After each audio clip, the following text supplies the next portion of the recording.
Hi, good morning, my friends. Today is June 22nd, 2025, and it's about 9:55 a.m. US Central Time.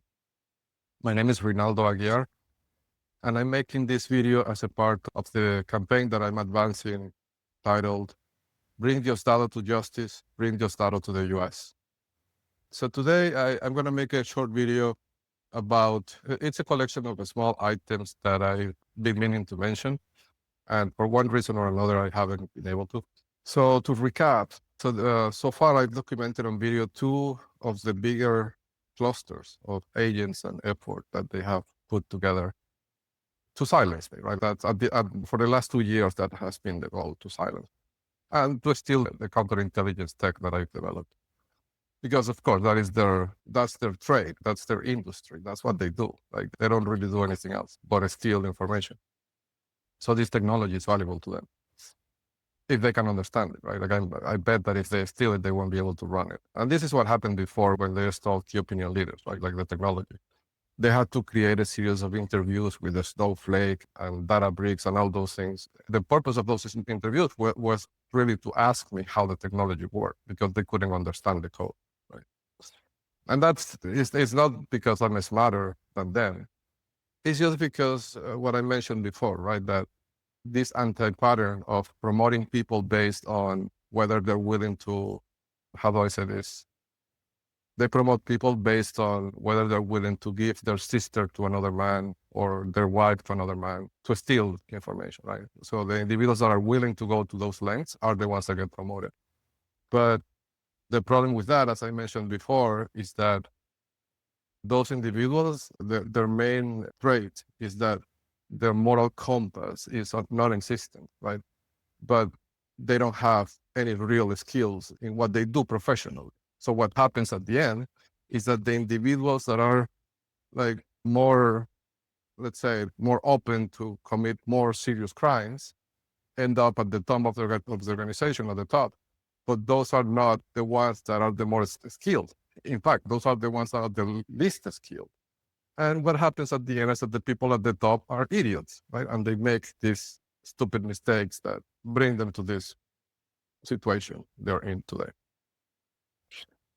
So anyhow, so going back to the clusters, like, so I've recorded two videos about two of the bigger clusters. There are more clusters, but these are two important ones. And when I say bigger, I mean in terms of liability for Diosdado Cabello, right? Specifically, that's my only goal here. One of the clusters, I call it the CIA cluster because Mueller is in that cluster and he was a former CIA director. And there's also a CIA operative that is in that cluster that has attempted to kill me. There's no way to put it. And so I call it the CIA cluster. Okay. And there's another cluster, which I call the 7 cluster, which is mostly composed by Venezuelan agents from Venezuela. Direct liability to Diosdado Cabello in that sense. I was doing some analysis on these two clusters, and I realized that there is a common individual in the two clusters. And for background, when these things happen, right, when you do that analysis and you find commonalities between clusters that are disparate, this often, if not always, means that the clusters are joined together or could be joined together. And this common node is usually a key element. Okay. And I'm talking specifically, strictly about that analysis, regardless of this situation, right?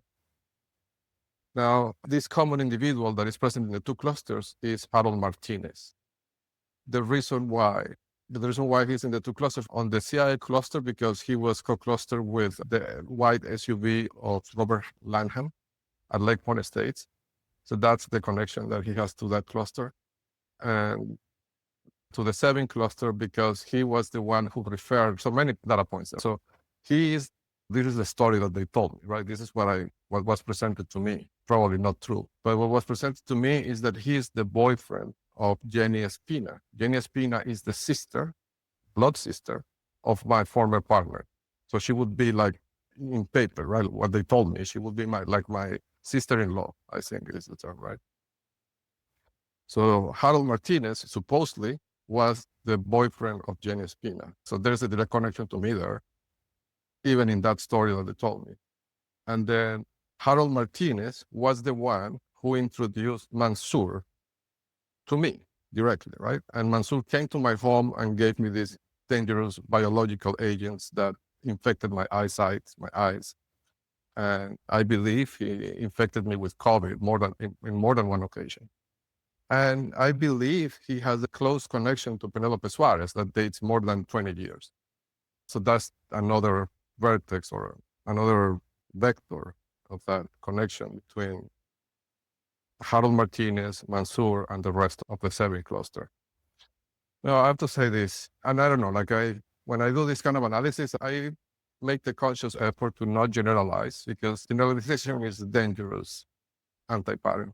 But I try to not generalize too soon unless I see multiple data points, right? But there's occasions in which it's difficult because of the size of these clusters, the number of individuals, it's difficult to find another data point like this, right? So I'm not going to be able to generalize ever. But I want to mention this because it is a possibility, right? So if you look at the CIA cluster, right? Mostly, I'm not going to say exclusively, but mostly it's heavily composed by agents that have been tagged with the FSB tag, like Fedkovich, right? Or Liana Technologies. He worked for Liana Technology or has a type relationship to Liana Technologies, according to the pipeline. And Mueller, he was investigating Russian interference, right, in US politics. Philip Denny, right? Clearly an FSB agent, right? Daniel King Everett, right? So it's a cluster that has a lot of FSB, okay? Now, Hal Martinez is not Russian. He is Venezuelan and Iranian. And the Iranian comment comes from the fact that he understands Arabic language. He speaks Arabic. He smokes hookah, right? And so much so that when I saw him here in Katy, he was carrying around a suitcase, like a small luggage, exclusively for his pipe, right? So that's how important the pipe is to him. He identifies with the pipe, right? The hookah pipe, probably Iranian, right? Now, what I was going to say is that in this case of these two clusters, Harold Martinez, who, let's say, it's a Venezuelan-Iranian dual citizen, right? Let's assume for a second. He's acting as the juncture point, or he seems to be a juncture point between these two clusters, the FSB-dominated cluster and the SEBIN-dominated cluster, the other one, right? Where Penelope Suarez, Carlos Suarez, and all those people are. And the junction point is this Venezuelan-Iranian citizen, right? Dual citizen. And again, what I'm going to do next is a faux pas in that analysis. I should not generalize in this way, but it's too tempting, right? The commonality I see with Alex Saab being, I guess, the hypothesis that I could draw from this is that maybe Alex Saab was important to the point that they moved Earth and Sky to get him back to Venezuela, not only because he was the bizarre ambassador of Cesaro Cabello to Iran, but also because he was the junction point between Iran, Venezuela, and Russia, what joins together Russia and Venezuela to Iran, which is what seems to be happening here with Harold Martinez. And the reason why I fall into the temptation of mentioning this is because if this pans out to be the case, this would be a pattern, right? And it would also mean who is really orchestrating all this cluster, right? It would be Iran, which is the common factor, right? So it could be it's a lead, right? I don't want to say it's a conclusion. It's not a conclusion, not even a theory, but it's an idea. Let's call it that way. And I think, the only people that would be in a position to assess whether that idea could hold any water are the authorities, right? Or the federal authorities. I don't have the resources or the data or not even the know-how, right? On how to assess that. But I thought I should mention it, that it's possible that that's the way they do it with Iranian Venezuelan citizens, Iranian Russian citizens, Iranian French citizens, like Pierre Omidyar. Actually, that's another example, right? He's a dual citizen of Iran and France, and obviously he is the junction point. But it would almost, right? It's almost the same. What would be needed is to see if he has businesses or operational connections with Russia or with Cuba. Could be Cuba, right? Because of the eBay, Amazon connect. Yeah, I'll play with that a little bit to see what I can do. But anyhow, I thought I should mention that. Speaking of Harold, another data point I wanted to mention is that, and this is documented on the website, it was mentioned to me at some point that Harold's mother, her name, I don't know how to spell it, but it resembles like ballerina. It resembles something, it's something like that, right? It was mentioned to me that her mother won the green card lottery, visa, the green card lottery, like where they basically give a certain number of green cards to encourage diversity. His mother won that lottery and got the green card that way. Of course, what are the chances, right? Of course, if you're working for these people, you win anything you want to win, right? But she won the lottery and she moved to the US. It was what was said to me that she moved to Florida, but the pipeline, long time ago, found a house in a notable area. And I'm going to talk a little bit about that area. Not too much because it's very well documented in the website. But so this area is an area that I call the Bizarro Valley side. Okay. I call it that way because my house here in Katy, Texas, the first house, the one that Diosdado Cabello sold me in 2015, this house is in a street called Valley Side Drive. Valley Side being one word, okay? V-A, V as in Victor, A-L-L-E-Y-S-I-D-E, Drive. And the house number is 26714.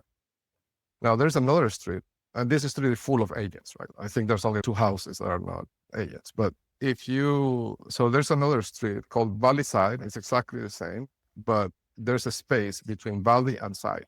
Okay? And this street, I'm gonna show it real quickly. Because this is an important street, so I'm gonna take the time here to show it. Yeah, so this is the Bizarro Valley Side, okay? So you see, this street is one of the best streets that I've seen in my life in terms of protections against radio frequency eavesdropping. This huge buffer zone that extends for many acres. You see this, right? So if you want to pass a vehicle to eavesdrop on this house, for example, right? It's impossible. There's no street that you can use, and all these houses are controlled by them, right? So this is basically like a paramilitary compound that they built here. And there's many things. It's documented in the website. I really encourage law enforcement to check it out because this is like a gold mine of intelligence, this area. And you can see the buffer zones, the paramilitary scores are super high. You can check them out in Spy Health, like the trapezoid-shaped backyards, the trampoline antennas here and here, for example, and here. The cars parked Moscow style, surveilling who comes in and who comes out, like here, for example, here. It's amazing here. Yeah, so this is a gold mine, this find. And it has the same name as my street, only with a space in the middle. And that's because Valley is a name marker that the pipeline identified months ago. Anyhow, I'm mentioning all this because in this compound, there is a house with high paramilitary score that is registered to somebody called Ballerina, like Harold's mother. I don't know if it's really Harold's mother. Could be Harold's, right? That he doesn't live in Venezuela, that he lives there, for example. It could be anything, but I thought I should mention this observation. Now, speaking of, still on the topic of Harold, there is I should present that again, 1 second. There is a supermarket, okay, that is very close to Lake Point Estates. That is notable, okay? Okay, so this is Lake Point Estates right here. And the supermarket I'm describing is this one. That, of course, has a Bitcoin ATM, so the conveniently located so the NGs can do their withdrawals. Yeah, this one. It's called Market Town. And it's located... Yeah, this is the one. Yeah, this is the one. It is located at 25600 West Harmer Parkway, Katy, Texas, 77494. And you please note the 00 ending in the street address. And we know that, and this can be verified in the link m-routers that it's in the homepage of spyhealth.org. The addresses that end in 00 are addresses that are used to route financial transactions for this secret network for illicit activity. And that's why they have the Bitcoin ATM in there, right?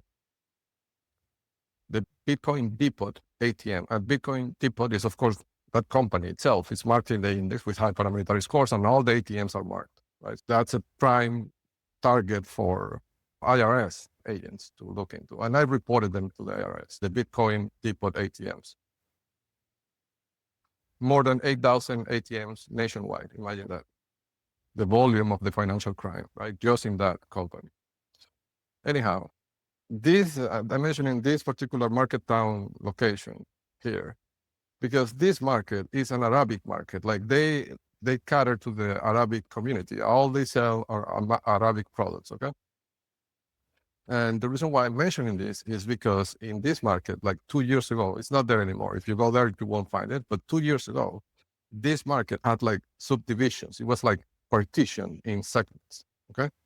And most of those segments were allocated to Venezuelan catering businesses. For example, there was a corner that sold like food, Venezuelan food, like made in that place. Like they had, I don't know, like arepas and empanadas and things like that, right? They had another corner that they exclusively sold Venezuelan products, like Venezuelan chocolate, Venezuelan flour, Venezuelan, like all things Venezuelan, right? I think it was called my esquinita or my corner, something like that. Anyhow, all this is relevant because one day when I was looking at the houses, when I was trying to move out of Valley Drive, this house, because trying to escape all these agents, right? Thinking that the world outside this street would be different. It's not in this area. When I was looking at houses and we were in the black Tesla and we were driving towards Lake Point Estates and we passed this supermarket, Gloria made a comment, my former partner made a comment. She said, oh, one of my best friends, talking as if it was a woman, right? One of my best friends just bought a participation in this supermarket, this Arabic supermarket, and she set up a Venezuelan store. I think it was one that sold the products, the one that sells like the Venezuelan chocolate and the flour and things like that, Malta, things like that. She didn't mention the name of the friend, but supposedly this is a friend that knows my former partner. Like they're very good friends, supposedly, right?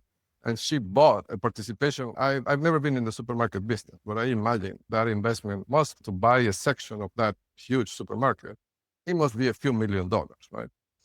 And this supermarket is Arabic. Harold is of Arabic descent and speaks Arabic and smokes hookah. And anyhow, it occurred to me that this Venezuelan restaurant business inside of an Iranian, possibly Iranian business, it sounds a lot like Harold, right? Like it sounds a lot. So it could be that this friend of my former partner is either Harold or related to Harold in some capacity, right? Because of the cultural commonalities I see in this juncture, right? And in this venture of supermarket, Arabic and Venezuelan. After that investment, right? Now I have to say, I went to the supermarket not too long ago so there was a point where I couldn't leave my house, right? Because I had serious concerns for my sex. But at some point I ran out of food and I resisted as much as I could without eating, right? But I was losing weight too fast. And at some point I had to leave the house to buy food. I think at that point sorry, this is a bit hard to talk about, but at that point I had been not eating for something like 6 days, like eating only like 100 calories per day. That's the most I could eat. Because I was rationing the little pieces of food I had left so I could survive, right? Without having to risk my life going out to buy food. Anyhow, because this is so close to Lake Point Estates and it's Arabic and I've never buy anything Arabic in my life. Not because I have anything against Arabic people, but it's just not my taste, right? The times I went to the supermarket, because I was going to buy Venezuelan food or a Venezuelan product in this esquinita thing. One day, right, out of desperation, I didn't have anything else to eat and I was starving. So what I did, I went out of Lake Point Estates, this one, right? This is where my house is, right? So I came over here and I very quickly drove to this supermarket and parked the car in front of the entrance with the cameras, right? To deter them from tampering with the food, because if somebody came in, the cameras would record them. And then I came in and very quickly got what I could and then checked out, right? I'm mentioning that because when I did that, I noticed that all the Venezuelan stands were gone. Like the tiendita, my corner, like the Venezuelan empanadas, all those things are gone. There's nothing in there. So it seemed to me like they removed the businesses to kind of remove the link, right? So if they get investigated, the connection between the Iranian people and the Venezuelan people is not obvious. But I'm mentioning this because those businesses were there. In fact, you can check my credit card purchases and you will see purchases from those Venezuelan stores in that supermarket. And I think 2 years ago, probably. Okay. But because of the Iranian, or let's say Arabic, right? Arabic Venezuelan juncture, and the fact that my former partner mentioned this Venezuelan store inside this Arabic store specifically and said that a friend of her bought it, it made me think that maybe it's related to Harold in some capacity, Harold Martinez. Okay, so that's that. Okay, another observation is about, and I'm going to change the subject a little bit. So this is more about what we're talking about in one of the last videos that I created, in which I was talking about the romantic interest, right? And how they manufacture these romantic interests, and how there's always a man and a woman that are themselves romantically involved, and they're both working together against the target. And the setup is that the man is the one that holds the intelligence and being trained about everything that there is to know about the target. And then he basically sends this woman that he's romantically involved with himself to basically sleep with the target, right? Get romantically involved with the target while he's guiding her on what to say and what to do to make the target think that this is the perfect woman, basically. So one thing that I thought, there's a couple of things I want to mention that might be important for investigators, right? One is that I've noticed, and I've noticed this across different of these romantic interests, right? Over the years. It's a technique, okay? And I'm going to describe it. And I don't know if I will be able to make justice to the technique, right, with my description, but I'll try. So the idea is that imagine, okay, I'm going to talk in first person, okay? So imagine that I have a girlfriend, okay? And I don't know, we are at home and we're doing something, right? So she will say something to me in a way that is very natural, but what she's saying is not really intended for me. It's intended for the man that is listening. Let me give you an example, right? So in one occasion, I had installed a covered camera outside of my house, one of these GoPro cameras that I use, right? It's a black camera. So I installed it in a covered way that it wasn't easy to see because the camera is black and I used a black stand and I put it in front of a black background.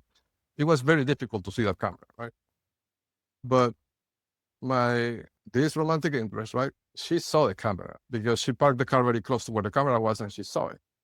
And then 10 minutes later, when she comes in, she starts talking to me about something that happened 5 years ago that involves a similar camera, right?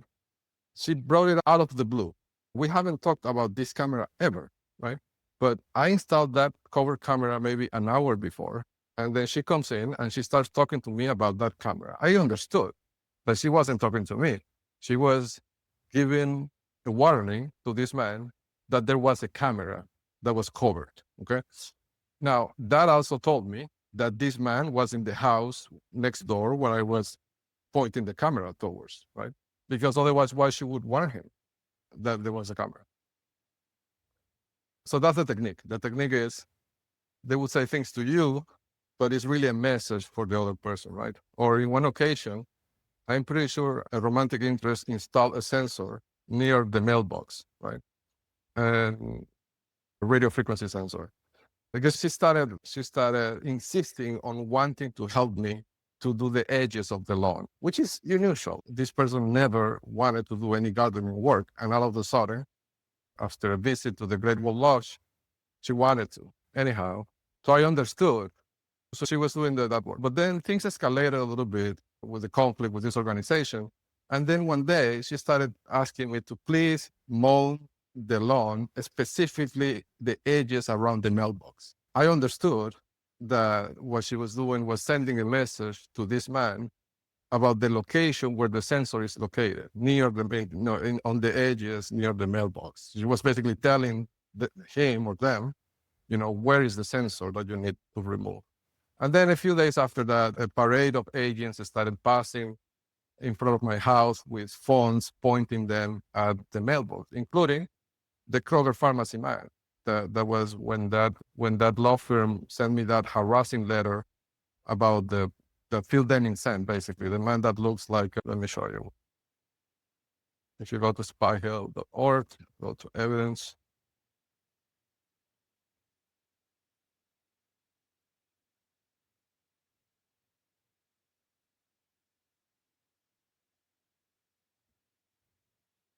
I'll put Kroger pharmacy man. This one. You see how he's pointing his phone towards the mailbox, right? So this was a day or 2 days after this person that I'm describing started talking casually to me inside of the house about she wanted me to mold the edges of the mailbox, right? So that's how it works. The woman, or there could be a man if the target is a woman, right? But the romantic interest will say things knowing that she is wired or he is wired, right? Or that the house is bought. She will say things positioned in a place strategically where she knows or he knows that the conversation is being listened to, and conversation is directed towards the target, but the real conversation is intended for the man listening or for the other part, that couple working together, listening. And I'm mentioning this not so much for the technique, but for something that I understood from this. And this is an important property of this technology that they have, is that this couple and the target must speak the same language, right? Because otherwise it doesn't work. If she told me something in Spanish and this man was Russian, right? He probably, he could learn Spanish, but he won't be able to understand Venezuelan Spanish specifically with the jargon that we use, with the cultural subtleties of the language. Like, it wouldn't work. It has to be a man that is Venezuelan, and even better if he's from Maracaibo, right? From the same city that the romantic interest and I were both from. Because then he will have the cultural references and he will understand very quickly pretty much everything. So this is an important property, right? So that's why I'm mentioning, because it narrows the investigative scope. So if you have somebody who is a target, right, and that target is Italian, but you have to look for, if you try to understand who is this couple, right, that is attacking or targeting this man who is Italian, it's probably a woman that speaks Italian, and it's probably a man that also speaks Italian, because otherwise the communication is not, these kind of tricks that they do wouldn't work. But yeah, so I have many instances of this technique, and in some cases it saved my life.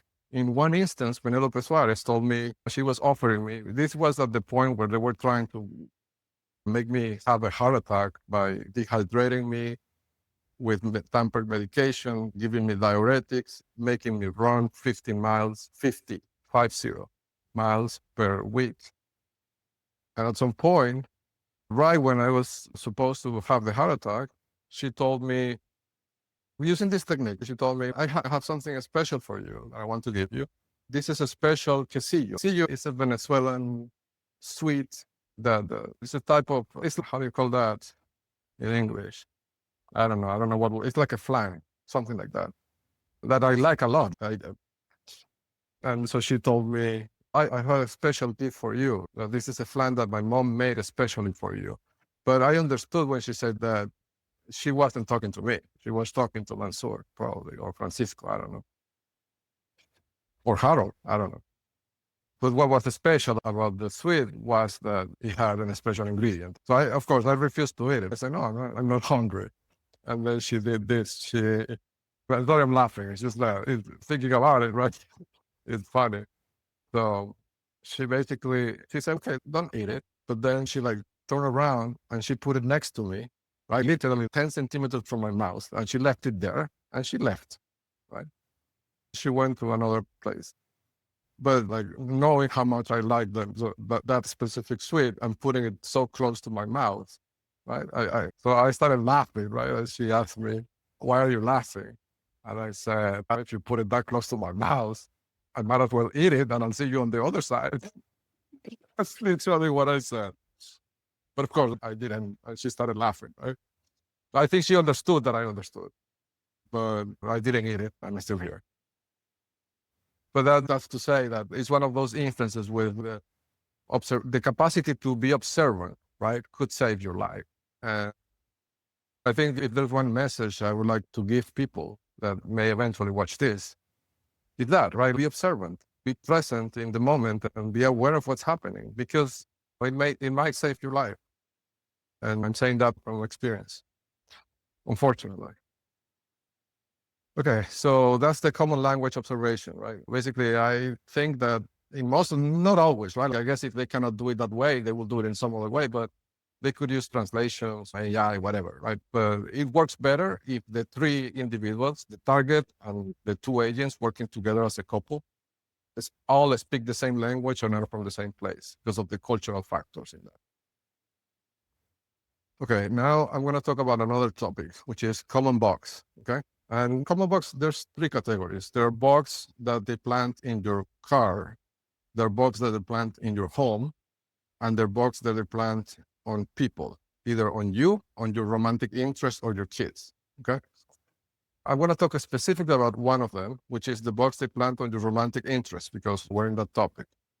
In terms of bugs they plant on your romantic interest, I've seen diversity of them, okay? And when I say these things, I never talk about this because I know that for a regular person that is not in this world, meaning this intelligence gathering world, what I say, if I say these things, they're gonna think I'm crazy, right? But I'm sure that an FBI agent hears this and they will be like, yeah, I know what you're talking about. Like, we use this, or we've seen this, or we've captured people using this. So I'm gonna say, because this is targeted to that audience. At the beginning, it was the watches, right? And the iPhones. Those were the mechanisms. But when I became aware, I stopped wearing the watch and I stopped wearing using the iPhone, right? So I go out and I don't use electronics, right? And then when I did that, they adjusted their tactics, right? And that's when I was able to see the other box. So the other box, the idea is that they put the box on your romantic interest, on her body. And there's different key places where they do it.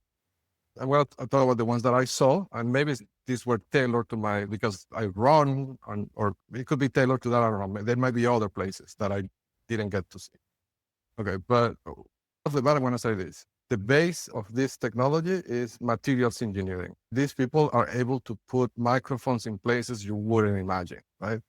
I'm going to give some examples, but it's microelectronics, okay? And I think the commonality is that they're powered by induction. The way it seems to work is that so another agent with their iPhone, they emit a signal to the bug, and that signal powers the bug, okay?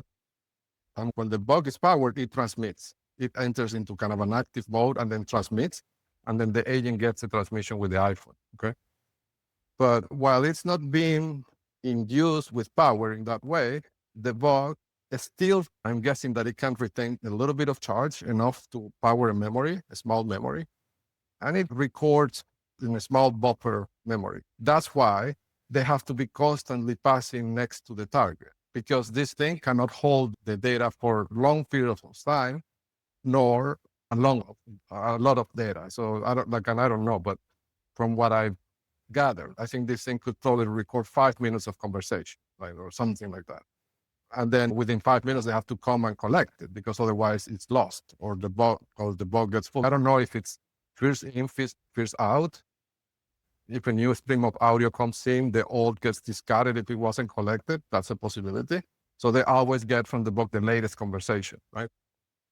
Or if it goes in and once after it's full, it stops recording. That's the other possibility, right? But I think they do this not for the memory limitation, but for the power limitation, right? Because these things are not powered. They don't have the battery, but function with inductive power. They have to limit, right, the processing of it. Now, so places where they usually put it, and I don't know if this is tailored or not, but I saw this, right? At one point, I started doing this thing where I would tell Penelope things like, I would like whisper things on her ear, right? So thinking that a bot couldn't pick it up if I was like whispering what I was telling her. And then what they did is that she started wearing earrings, right? And I'm very observant, as you can see. I'm always looking, right? Because of this situation.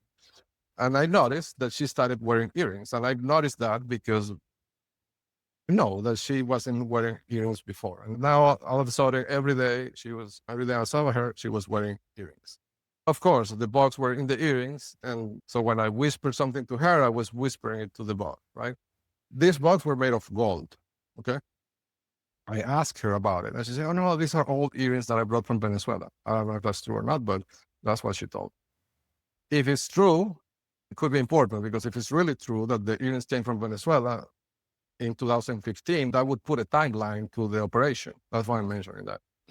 I saw that pattern with other romantic interests that they're recently wearing earrings and things like that.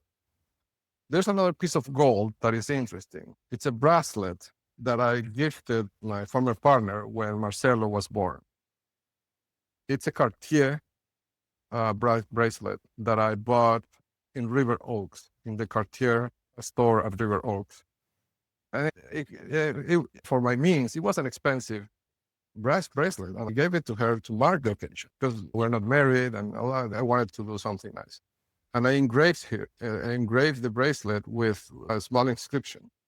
And this bracelet is interesting because it has a mechanism. It cannot be taken out easily. It has a screw that goes into the bracelet made of gold as well. And then you have to screw it with a special tool that only my former partner has. Anyhow, after she left the house, this bracelet went missing. She doesn't know where it is. I asked her. She told me that she had no idea what it is. It's not in the house. I don't know. It occurred to me that bracelet may have been bought. I couldn't bench test it, but it is possible because the way it went missing, right? Around March 28, 2025, when Marcelo was kidnapped. That's important because this is a luxury item from this Cartier store. And the only way that it could have been bought is that if the Cartier store or the company itself were in on it. So that's why I'm mentioning that. The other bugs that I've seen are embedded in fabric items. And this is amazing to say. So things like, for example, like a baseball cap near the threads where the ear is, they always try to position. So pieces of clothing that go on the head or near the face, they try to position the box near the ears. Of course, because they want the box to be where the ears of the listener would be so the box can listen. So I've seen this technique in things like baseball caps, running visors. I don't know how you call that in English, like those, they're like a baseball cap, but without the top. And I have these items, right? And I run experiments with them, live and offline, right? Like in one occasion, right? And I think I have a recording of this. I'm not sure. I was running with Penelope Suarez. And after we ran, she was wearing the visor. We were talking near her car, and an agent came, a woman, right? And this was near the house of Ryan, my former partner's friend, very close to her house. So an agent, an older woman came, right, with an iPhone, pointing it at Penelope Suarez. And it was funny because the agent was like doing this, like when you're praying. I don't know I don't know how to call that. Like you make like a cross. She was doing that as she was holding the phone, walking towards us. I guess she perceived danger because they knew that I was aware. And then she was like praying basically that nothing bad happened to her. And that was funny to me because basically what we're seeing is a person that knows he's committing a crime. And instead of not committing the crime, which would be the solution to not get in trouble, she decided to commit the crime, but then pray as she was committing the crime. Anyhow, when I see this situation, I know I'm not wearing anything. I'm not wearing a phone. I'm not wearing a watch. Penelope's phone was in her car already. And I asked her, I said, then where is the bag? And then I look at her and I see that she's not wearing earrings because we already had the conversation about the earrings and she stopped wearing them. But she's wearing this visor, right? This running visor. And I said, it's in the visor, right? And I took her away from her and put it inside the car because the car is made of metal. So whatever that woman was transmitting could not get to the visor, right? Because it would be blocked by the metal of the car. And Penelope got so upset. So she basically threw something to the floor and started yelling. And she got upset because I stopped the transmission, right, by putting the visor in the car. So, that's an anecdotal example. And then we had the conversation. I said, I want to keep the visor because I want to examine it. And he says, no, you're not going to keep the visor. And we had this little, it wasn't a fight, but we had this little exchange, right? At the end, she said, yes, take the visor, right? And I took it and I have it in my evidence. It's locked up, waiting for the SDI. Okay. So that's that. So microelectronics is the technique, powered by induction. A special emphasis on materials engineering and things that have to do with fabrics, right? That's both because of the technologies to produce blocks this way, and also because of the technology to produce antennas in this way. Okay, so now let's talk about somebody interesting. I saw this yesterday, and this is a manual observation. This doesn't come from the pipeline, but I saw it visually. So this house, okay?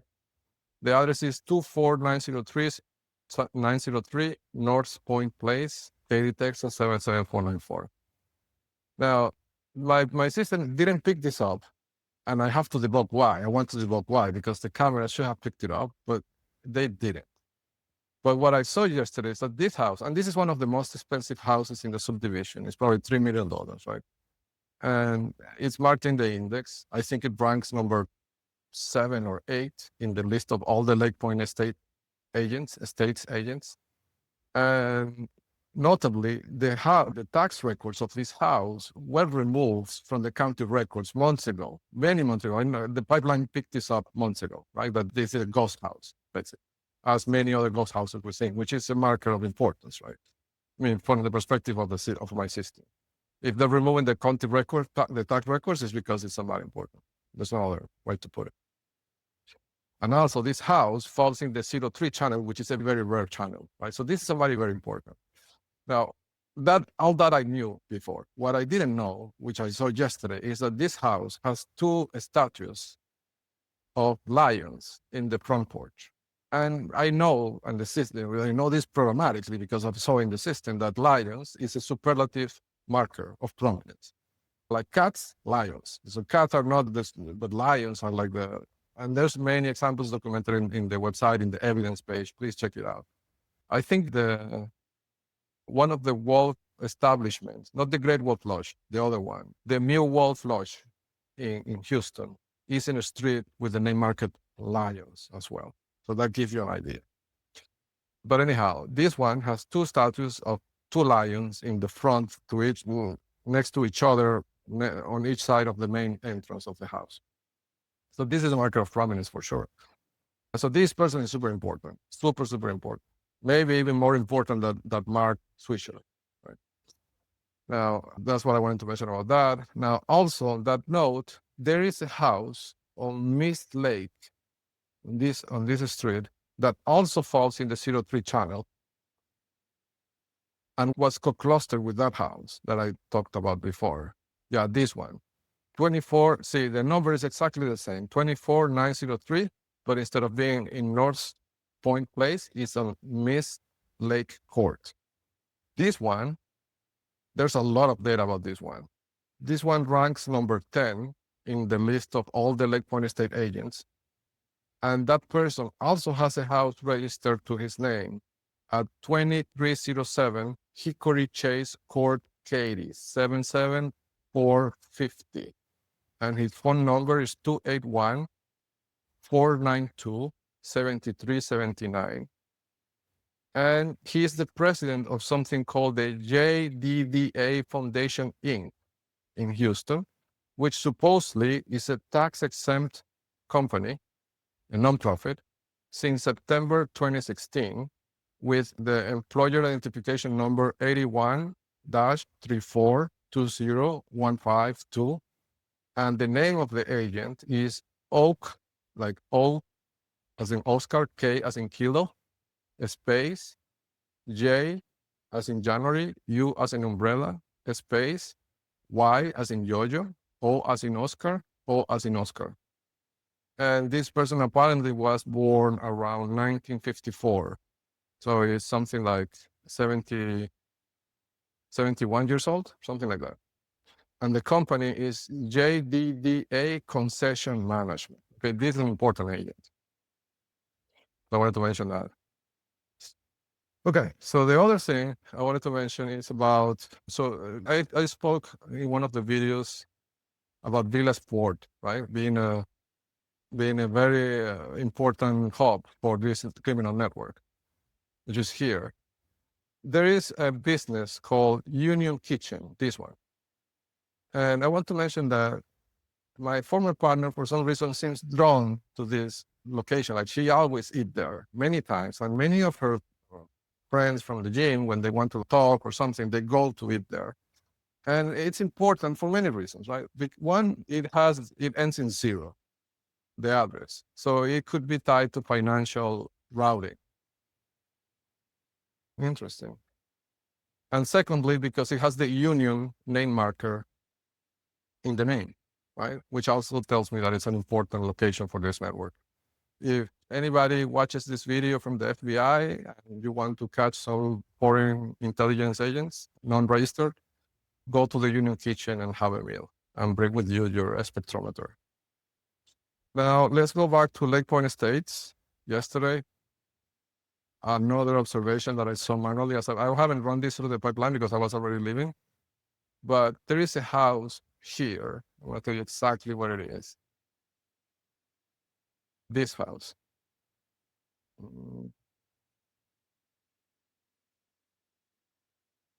No, this house. 24803 Boulder Lake Court, Katy, Texas 77494. They seem to be moving something out yesterday, like they were installing some equipment and moving it. And outside, this was 10:15 p.m., right? So very late at night. Outside, participating in this evacuation protocol, there was a truck of Consolidated Communications. Consolidated is an important name marker that relates to union, unity, right? Like United Healthcare, United Airlines, all those things. Consolidated Communications fall in that cluster. And it's a communications network. It's a communication company, like an internet provider, which we know it's an area of interest for them. And notably, is the same internet provider that Phil Denning uses for his personal email, right? So I'm guessing that this company is the company that like the top agents in this area, at least, use as email provider. And this truck of Consolidated Communications was last night at 10:15 p.m. helping somebody from this house extract some equipment. Capturing, it's like the reverse technique, right? Like they use the ISPs as aggregators. You could capture one of those aggregators, Consolidated Communications, and spy on all of them at the same time, right? So it's kind of low-hanging fruit for the FBI. Okay, next. Okay, next I want to talk about some food items that the Venezuelan informant that works in the army, that I believe is pretty high up, warned me over the last 6 months in different times. Like not all of these I'm going to mention are not at the same time. Like they made different attempts, like to get me to eat the microplastics or to get me to eat whatever they wanted me to eat. But in different occasions, I was warned by the informant and I did not eat them. Maybe that's why I'm alive. So I'm going to mention those items because not so much because of the items, but because of the liability to the cabello, because this is the setting, right? And I know because the person telling me this is a Venezuelan officer in the army. And there's also the thing that by tracking who produces these products, maybe there is a commonality. I know very little about the food industry, so I'm really not qualified to even analyze this, but somebody that knows more about food and food processing probably could see commonalities, right? So I want to mention the items. The one is the Snickers chocolate bars that I like, right? Those are like nuclear bombs. So one thing that potentially, that I don't know if this will be feasible, like taking samples from different stores in the Katy area to see which are contaminated with what, right? Nutella, the chocolate, the spread, I was also warned about that. Kinder Bueno, these are chocolates that have Nutella inside. Quadratini, these are small cookies with chocolate that Penelope Suarez gave me, and supposedly she bought them at Ross, next to the Walmart on FM 1093, I think.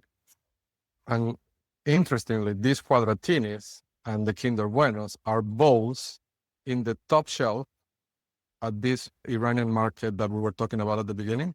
They have them like right at the entrance. I don't know, maybe it's a coincidence, right? But maybe not. The Quadratini, I haven't seen that anywhere, but in that store, and according to Penelope Suarez, in Ross, but I've never seen them in Ross.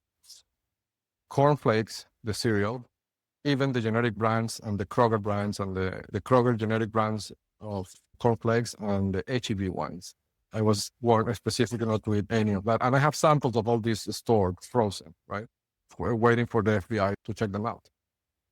Coffee, stevia, color cereals, specifically the Fruit Loops, harina pan. This is a specific type of flour that we like, Venezuelans. Diablitos spread, and Coca-Cola and Pepsi. Okay. Now, Coca-Cola, I was addicted to that thing, right? I would drink a lot of that. And I was so addicted, right, that when I was warned, because I used to buy the 2 liters plastic bottle, right? But when I was warned, then I was so addicted to it that what I did was, okay, I want to buy cans, my thinking was that the cans, I saw they were tampering with the drinks at the store, right? So I thought I want to buy a can because a can is harder to tamper with. Once you open it, you cannot put it back, right? You cannot close it. So I started buying cans, but then the informant warned me that the cans were contaminated. And this is important because I don't know, right? I don't have a way to test the cans, but if this is true, it has to be done at the factory, right? It's the only way. Like, how do you tamper with a canned beverage that it's sealed in a can without making obvious that the can has been tampered with? It has to be done at the factory, I think. So might be something interesting for law enforcement.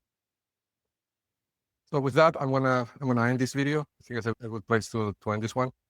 I want to mention, I'm thinking of making, I don't know, but the things that I don't have any followers that I can see, right? And I see that I can see because I think, so assume for a second, right, that Diosdado Cabello I think they're listening to what I say here because I see that they react. I say something and then they go change something. But the number of views in the video never increase and the number of subscribers either. So that means that they're watching from inside Google, right? Somebody at Google is downloading the videos internally and giving them to them.